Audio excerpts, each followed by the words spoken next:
Hi viewers, welcome to our channel. ప్రస్తుతం మనతో పాటు సీనియర్ జర్నలిస్ట్ దాము బాలా సార్ వారితో మాట్లాడదాం. నమస్కారం సార్. నమస్తే సార్, చంద్రబాబు గారికి ఒక షాకింగ్ న్యూస్ సార్. ఆయన పైన ఉన్న కేసులన్నింటినీ కూడా సిబిఐ ఎంక్వైరీకి ఇచ్చేయాలని చెప్పేసి హైకోర్టులో ఒక పిల్ వేశారు సార్. మరి దీన్ని ఏ విధంగా చూడొచ్చు? ఇప్పుడు ఆ కేసులన్నింటినీ కూడా హైకోర్టును సిబిఐకి అప్పగే చెప్తారా? అరెస్ట్ అయ్యే అవకాశం ఏమన్నా ఉంటుందా? ఏ విధంగా చూస్తారు సార్ దీన్ని? సిబిఐ రావాలి అని నిన్న ఒక జర్నలిస్టు, ఆయన స్వర్ణాంధ్ర పత్రిక ఎడిటర్ బాలగంగాధర్ తిలక్ ఆయన పిల్లేశాడు. అందులో 114 మందిని యాడ్ చేశాడు. అంటే మంత్రి నారాయణ, తర్వాత అచ్చెన్నాయుడు, లోకేష్, దేవినేని ఉమ, తర్వాత కొల్లు రవీంద్ర, చింతమనేని రమణ, ఇలాగా చాలామంది తెలుగుదేశం నాయకులు కూడా దాంట్లో ఉన్నారు. సో ఆయన ఆర్గ్యుమెంట్ ఏంటంటే, ఇప్పటివరకు చంద్రబాబు మీద దాదాపు 6-7 కేసులు ఉన్నాయి. స్కిల్ డెవలప్మెంట్ కావచ్చు, ఇన్నర్ రింగ్ రోడ్ కావచ్చు, ఫైబర్ నెట్ కావచ్చు, ఇసుక కుంభకోణం కావచ్చు, మద్యం కుంభకోణం కావచ్చు, ఇలాగా 6-7 కేసులు ఉన్నాయి. ఈ కేసులన్నీ కూడా సిబిఐకి అప్పగించాలి. ఎందుకంటే సిఐడి ఇప్పటివరకు వీటిని సిఐడి చూస్తుంది. కానీ ఈ ప్రభుత్వం రాక ముందే, ఈ రిజల్ట్ రాగానే సిఐడి ఆఫీస్ని సీజ్ చేయాలని హరీష్ గుప్తా డీజీపీకి చెప్పారు. డీజీపీ వెళ్ళి సిఐడి ఆఫీస్ని సీజ్ చేసి మొత్తం రికార్డులన్నీ తీసుకున్నారు. సో వీళ్ళు మ్యానిపులేట్ చేసే అవకాశం ఉంది.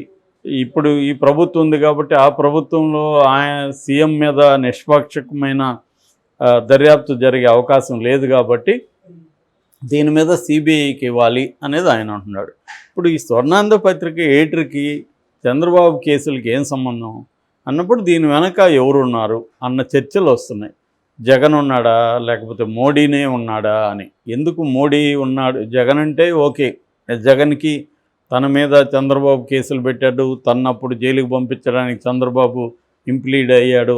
చంద్రబాబు నిజానికి ఏ సంబంధం లేదు, కానీ ఎందుకు అయ్యాడు? జగన్ని తొక్కేద్దాం అనేది చంద్రబాబు ప్లాన్ కాబట్టి అయ్యాడు. ఈవెన్ జైల్లో కొంత సౌకర్యాలు కావాలంటే కూడా దాన్ని ఆపడానికి కూడా మళ్ళీ కోర్టుకు వెళ్ళారు తెలుగుదేశం. సో ఇటువంటి ఉన్నప్పుడు జగన్ ఆటోమేటిక్గా కక్ష అనేది పెట్టుకునే అవకాశం ఉంది. సో జగన్ అందుకని చంద్రబాబుని జైలుకి పంపించాడు. ఇప్పుడు చంద్రబాబు ముందున్న కర్తవ్యం ఏంటి? జగన్ని కంప్లీట్గా తొక్కేయాలి. నిన్న ఢిల్లీలో మాట్లాడుతూ కూడా ఆ డెవిల్ని నేను ఆల్రెడీ కట్టడి చేసేసానని కూడా మాట్లాడాడు. కట్టడి చేయడం ఉంది. ఎన్నికల్లో ఓటమి గెలుపులు. లాస్ట్ టైం నీకు 23 వచ్చాయి, ఈసారి తనకి 11 వచ్చాయి. లాస్ట్ టైం నీకు 40% వచ్చాయి, ఈసారి వచ్చాయి.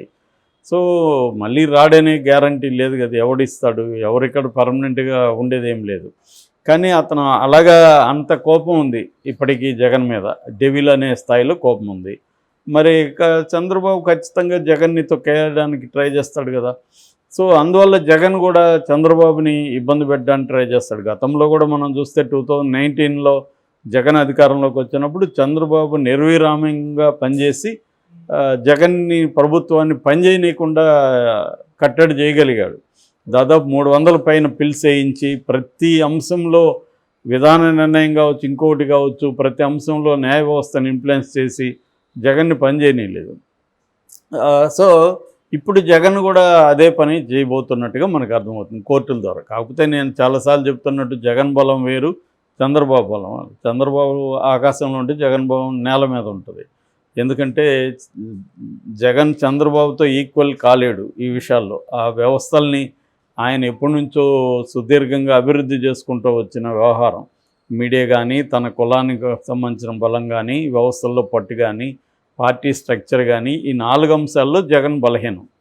కాబట్టి అట్లని బలహీనుడైనవాడు నువ్వు బలవంతుడు కొడతా ఉంటే దెబ్బలు తింటూ ఉండడు కదా.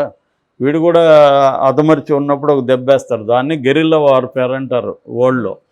గెరిల్లా వార్ఫేర్ అనేది ఏంటంటే బలవంతుడైన వాడితో బలహీనుడైన వాడు పోరాడే పద్ధతిని గెరిల్లా వార్ఫేర్ అంటారు. ఇక్కడ మావోయిస్టులు చేసేది కానీ, అనేక దేశాల్లో జరిగే పోరాటాలు కానీ గెరిల్లా వార్ఫేర్ జరుగుతుంటుంది. సో కాబట్టి గెరిల్లా వార్ఫేర్ కూడా చాలాసార్లు సక్సెస్ అయిన సందర్భాలు ఉన్నాయి, లేవని చెప్పలేము. ఇప్పుడు మనకు అప్పట్లో శివాజీ చేసింది, రాణా ప్రతాప్ వీళ్ళు చేసింది కూడా ఒక రకమైన గెరిల్లా వార్ఫేర్.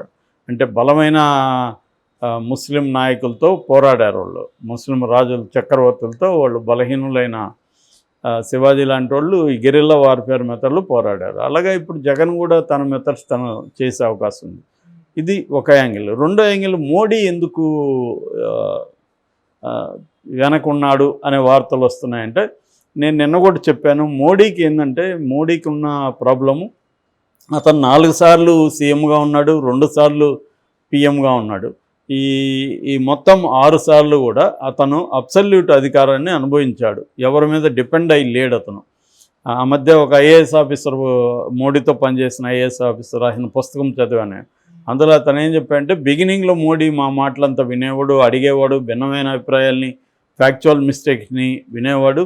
ఆ తర్వాత మోడీ వినడం మానేశాడు, మమ్మల్ని ఎవరిని మాట్లాడనివ్వట్లేదు, సో తను చెప్పిందే మేము ఫాలో కావాలన్న పద్ధతిలోకి వెళ్ళిపోయాడు అనేది రాశాడు.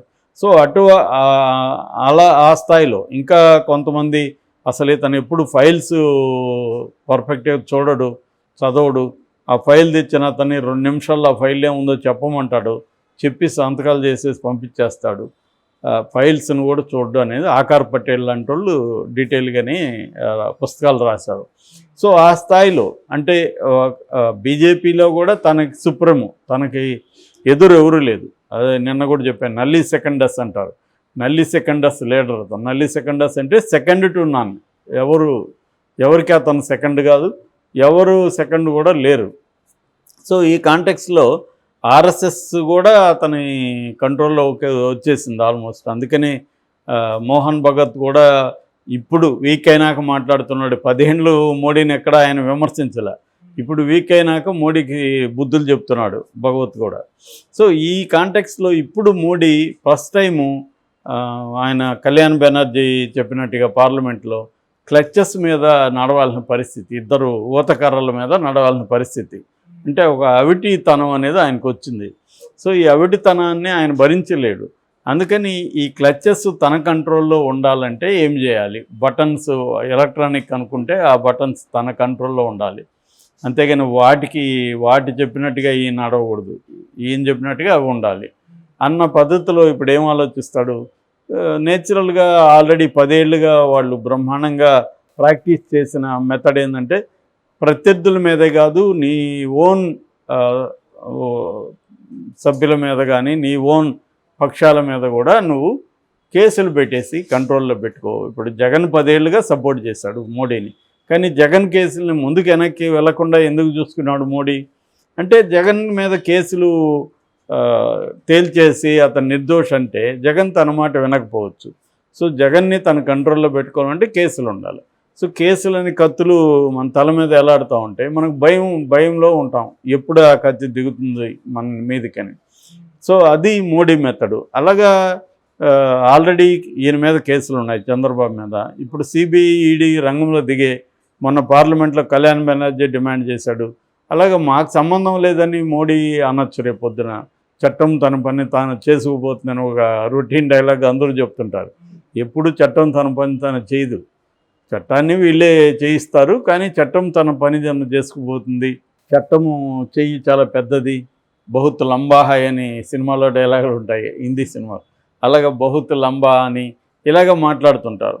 కాబట్టి క్లియర్గా చంద్రబాబుని రేపొద్దున సిబిఐ అండ్ ఈడీ వచ్చి కేసుల్లోకి తీసుకుంటే ఆశ్చర్యపోవాల్సిన అవసరం లేదు.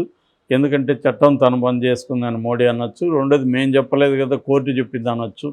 సో రేపొద్దున హైకోర్టు ఈ పిల్లిని స్వీకరించి సిబిఐకి ఆదేశిస్తే మాత్రం చంద్రబాబు మోడీ కంట్రోల్లోకి వెళ్ళాడని మనం నమ్మచ్చు.